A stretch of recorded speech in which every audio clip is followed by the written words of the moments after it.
नमस्कार, मैं हूं आपके साथ मयंक। देखिए, आज 7 मार्च है और जंग का 8वां दिन है और पिछले 24 घंटे में ईरान की ओर से इजराइल पर हुआ है अब तक का सबसे बड़ा हमला। यानी जो पहले अटैक किए जा रहे थे उसके बाद अब जो हमले हो रहे हैं उसकी इंटेंसिटी बहुत ज़्यादा बढ़ गई है। और जो खबरें आई इजराइल से, मैंने इंतज़ार किया इन्हें कंफर्म करने का। अब देखिए, जो खबर आ रही है उसके मुताबिक तेल अवीव में अमेरिकी एम्बेसी के ठीक ऊपर खैबर मिसाइल गिरी है। अमेरिकी एम्बेसी के ठीक ऊपर तेल अवीव पे बड़ा हमला हुआ है। ईरान ने खैबर शेकन मिसाइल से हमला किया अमेरिकी दूतावास पे और बताया जाता है कि अमेरिकी दूतावास को बड़ा नुकसान हुआ है। बड़ा नुकसान हुआ है, एक नहीं 10 धमाके सुने गए, एक के बाद एक। जो अमेरिकी दूतावास की बिल्डिंग है उस पर 10 धमाके सुने गए और जिसमें बताया ये जा रहा है कि ये खैबर मिसाइल से हमला किया गया था और उसमें क्लस्टर बॉम्ब्स लगे हुए थे। यानी कि एक मिसाइल में कई वॉरहेड्स और कई धमाके और 10 से ज़्यादा धमाके हुए। देखिए, ये जो नया ट्रेंड हम देख रहे हैं पिछले 2-3 दिनों के अंदर जो हमले हुए ईरान की तरफ से, उसमें क्लस्टर बॉम्ब्स का भी इस्तेमाल किया जा रहा है। यानी एक आपने आसमान में जो तस्वीरें देखी होंगी कि एक मिसाइल दिख रही है, उसके आसपास कई रोशनियां दिखती हैं, ये क्लस्टर बॉम्ब्स हैं और एक ऐसी तकनीक जिससे बड़ा नुकसान हो रहा है इजराइल में। देखिए, क्लस्टर बॉम्ब से एक ओरिजिनल जो मिसाइल है वो तो उसका तो इम्पैक्ट है ही है, लेकिन उसके साथ जो अलग अलग उसमें वॉरहेड्स लगे हैं, बताया जा रहा है कि 10 से 12 वॉरहेड्स हर मिसाइल के ऊपर लगे होते हैं और जब इनसे हमला होता है ये कई आसपास के बड़े इलाके में फैलते हैं और सबके सब फटते हैं। इनको इंटरसेप्शन भी मुश्किल हो रहा है इनका, क्योंकि आप किसको इंटरसेप्ट करेंगे? एक साथ कई सारे अगर प्रोजेक्टाइल्स आ रहे हैं तो उन्हें रोकना मुश्किल हो जा रहा है। ऐसी स्थिति में देखिए, जो अमेरिकी दूतावास पर जो हमला है इसको एक बड़ा साइकोलॉजिकल जीत बताई जा रही है ये ईरान के लिए।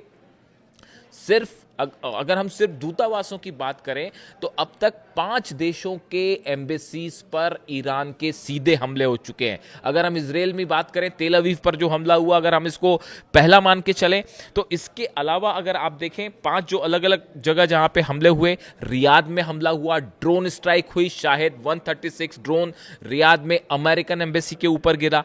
बहरीन में मनामा में सीधा स्ट्राइक हुई, लेकिन ये स्ट्राइक बताया जा रहा है कि मिसाइल स्ट्राइक थी, ड्रोन स्ट्राइक नहीं थी।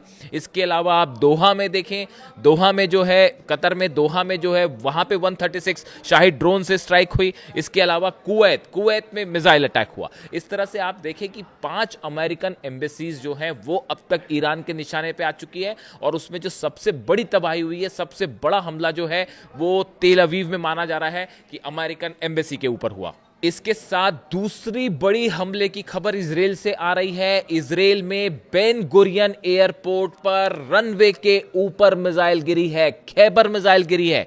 देखिए, ये बेन गुरियन एयरपोर्ट हमेशा से टारगेट रहा है। खास तौर पर आपने देखा होगा हुतीज की तरफ से जो हमले होते थे उसमें जो हाइपरसोनिक मिसाइल्स फायर की जाती थी, बैलिस्टिक मिसाइल फायर की जाती थी, उनका निशाना बेन गुरियन एयरपोर्ट होता था। आप देखिए, तेहरान में जिस तरह से एयरपोर्ट्स को निशाना बनाया गया, मेहराबाद पोर्ट को जिस तरह से हमले हुए, उसके बाद सीधा अटैक ईरान ने बदला लेते हुए तेल अवीव में बेन गुरियन एयरपोर्ट पर अटैक किया।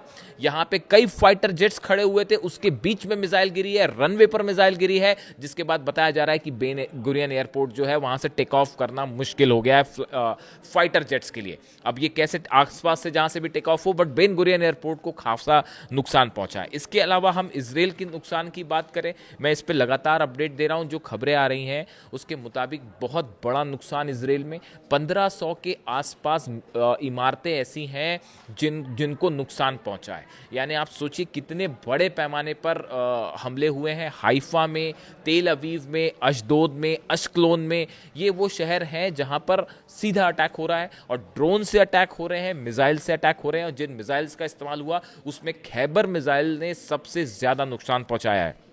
इसके अलावा आप देखिए पिछले 48 घंटे में जो स्ट्रेटजी है ईरान की, उसमें एक बड़ा परिवर्तन देखने को मिल रहा है। पहले ये देखा जा रहा था कि ड्रोन से ज़्यादा स्ट्राइक्स हो रही थी। ईरान के जो ड्रोन्स हैं, खासकर शाहिद 136 ड्रोन है, इसके ज़्यादा नुकसान जो है वो ड्रोन से हो रहा था। लेकिन अब जो खबरें सामने आ रही हैं उसके मुताबिक अब ईरान की बैलिस्टिक मिसाइल से ज़्यादा अटैक हो रहे हैं। और पांचों लेयर का जो डिफेंस सिस्टम है, चाहे आयरन डोम हो, थार्ड हो, पेट्रियट हो, डेविड स्लिंग हो, एरो हो, ये 5 डिफेंस सिस्टम लगे हुए हैं जिनके जो पूरी तरह से फेल हो रहे हैं। इसकी 3 वजह बताई जा रही है। पहला, ईरान ने इंटरसेप्टर्स को तेजी से ख़त्म कर दिया है। देखिए शुरुआत में जो हमले हो रहे थे, ईरान के जो हमलों का आप पैटर्न देखें, इसको सब फॉलो कर रहे हैं, सब समझ रहे हैं। अमेरिकन फोर्सेस भी समझ रही हैं, इजराइल भी समझ रहा है, डिफेंस एक्सपर्ट भी समझ रहे हैं कि ईरान ने जो हमले किए हैं, ये हमले ऐसे रैंडम हमले नहीं हो गए कि बस जो है कतर पे मार दिया, दोहा में मार दिया और 12 देशों पे हमले कर दिए और इजराइल पर हमले कर दिए और अंधाधुन हमले कर दिए। ऐसा बिल्कुल नहीं है। बिल्कुल सटीक स्ट्रैटेजिक प्लानिंग के साथ ये हमले हो रहे हैं। पहले ड्रोन्स अटैक हुए। आप देखिए शुरुआती दिनों में ड्रोन्स अटैक हुए, ईरान की तरफ से क्या बयान आया कि अभी तो हम वो मिसाइल मार रहे हैं जो हमारी कबाड़ की मिसाइल है, अभी तो उसी वो ही गिर रही है, असली मिसाइल तो निकलनी अभी बाकी है। ड्रोन्स अटैक में जो इंटरसेप्टर मिसाइल्स थी, इनको रोकने में काफ़ी सारी इंटरसेप्टर मिसाइल्स खत्म हो गई हैं। ना सिर्फ अरेबियन कंट्रीज में जो है डिफेंस सिस्टम तैनात है, बल्कि इजराइल में भी। इसका बड़ा नतीजा ये हुआ है इंटरसेप्टर मिसाइल्स की कमी। अब ईरान की मिसाइल्स को रोकना मुश्किल हो रहा है। और आप देखिए जो कहा जा रहा था, जिस तरह से अमेरिका की तरफ से बयान आए, जनरल डेनकिन जो उनकी चीफ ऑफ जॉइंट स्टाफ है, उनकी तरफ से जो बयान आया, जो वो कह रहे थे कि परसेंटेज में कमी आई है। ये परसेंटेज में जो कमी आई वो इसलिए नहीं आ गई कि मिसाइल्स खत्म हो रही हैं, ये एक बड़ा स्ट्रैटेजी थी। पहले ड्रोन्स अटैक हुए, डिफेंस लेयर को कमजोर किया गया। आप देखें जहां जहां हमले हुए हैं वो कहां कहां पे हमले हुए, डिफेंस जो है अमेरिका का और इजराइल का, इसको निशाना बनाया गया। अब उसके बाद मिसाइल्स अटैक हो रहे हैं। जब डिफेंस कमजोर है तो अब निशाना सटीक लगा के हमले हो रहे हैं, जिससे कि बड़ा स्ट्रैटेजिक नुकसान हो रहा है। आप देखें पहले जिस तरह से खबरें आ रही थी उसमें और अब जो नुकसान की खबरें हैं, अब बड़े ठिकानों पर हमले हो रहे हैं। खबरें कैसी आ रही हैं कि दूतावास जो है वो तबाह हो गया। खबरें आ रही हैं बेन गुरियन एयरपोर्ट पर जो है वो मिसाइल गिरी है। खबर आ रही है कि कतर में जो रडार सिस्टम था उसके ऊपर मिसाइल गिरी है, उस पर नुकसान हुआ है। यानी अब जो है अटैक ज्यादा एक्यूरेसी के साथ हो रहे हैं क्योंकि डिफेंस सिस्टम कमजोर हो रखा है। जिस तरह से इजराइल में हमले हुए हैं, बताया जा रहा है वहां बड़ा नुकसान हुआ है। पूरा का पूरा इजराइल जो है वो बंकर्स में है, प्राइम मिनिस्टर बंकर में है, उनका पूरा कैबिनेट बंकर से ऑपरेट कर रहा है। अभी वहां पे कितने लोगों की कैजुअलिटी है ये बोलना मुश्किल है।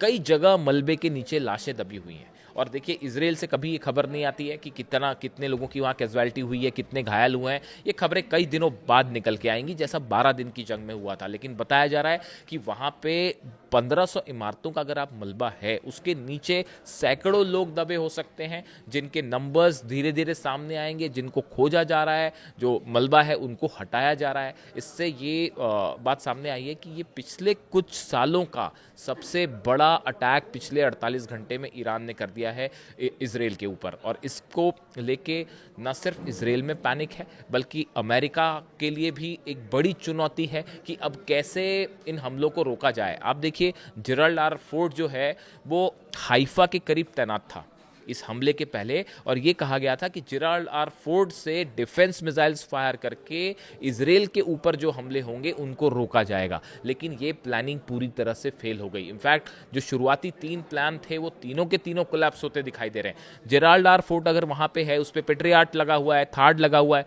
तो वो क्यों नहीं रोक पा रहा ईरान की मिसाइल्स को? या तो खत्म है आपके पास डिफेंस मिसाइल्स, और या फिर ईरान की तरफ से वो मिसाइल्स फायर हो रही हैं जो नहीं रोकी जा सकती। दोनों चीजें हैं। शाही ड्रोन रोकना भी मुश्किल हो जा रहा है। इसीलिए इजराइल में जबरदस्त तबाही। और ये जो 2 खबरें आई हैं, 5 दूतावास अलग अलग हिट हुए हैं, उसमें सबसे बड़ा नुकसान अमेरिकी एम्बेसी को तेल अवीव में हुआ है, और बेन गुरियन एयरपोर्ट उड़ने की खबर, ये बड़ा स्ट्रैटेजिक नुकसान है इजराइल के लिए। इससे जुड़ा जो भी अपडेट होगा मैं आप तक पहुंचाऊंगा। Thank you so much.